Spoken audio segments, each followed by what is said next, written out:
আজকে তৈরি করছি মাছ ভোনা। মাছ ভোনা কীভাবে তৈরি করছি, মাছের কোন অংশটা তৈরি করছি সেটা আপনারা অবশ্যই যারা নতুন রাঁধুনি অবশ্যই স্টেপগুলো ফলো করবেন।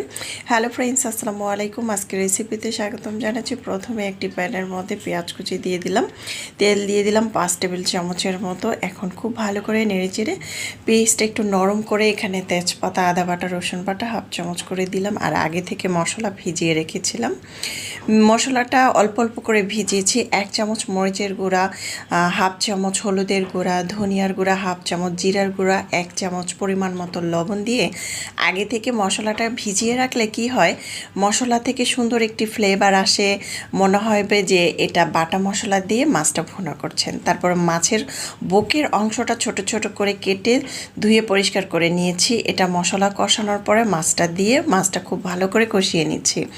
মাছ কষানোর পরে দিয়ে দিচ্ছি টমেটো, কাঁচামরিচ দিয়ে আবারও একটু কষিয়ে নিচ্ছি। টমেটো, কাঁচামরিচ, তারপর হচ্ছে মাছের বুকের অংশটা দিয়ে রান্না করলে কিন্তু খেতে অনেক বেশি ভালো লাগে। হোক, আলহামদুলিল্লাহ অনেক বেশি মজা হয়েছিল। এখন আমি কষানোর পরে দিয়ে দিচ্ছি পানি, ফুটন্ত গরম পানি দিয়ে দিলাম 2 কাপ থেকে 2.5 কাপের মতো। পানিটা দিয়ে একটু নেড়ে চেড়ে মিক্স করে নিচ্ছি। মিক্স করে তারপরে কিন্তু আমি ঢাকনা দিয়ে ঢেকে রাখবো। আর অবশ্যই লবণটা পরিমাণ মতো দেখবেন, আর কাঁচামরিচের ঝালটা একটু বেশি দেওয়ার চেষ্টা করবেন। আর যেহেতু টমেটো টক, বুকের মাছের অংশটা কাঁচা রান্না করছি, ঝালের অংশটা দিলে খেতে কিন্তু অনেক বেশি ভালো লাগবে। তারপরে ঢাকনাটাকে উঠিয়ে একটু নেড়ে চেড়ে দিয়ে লবণ দেখে তারপরে ধনেপাতা কুচি দিয়ে দিচ্ছি।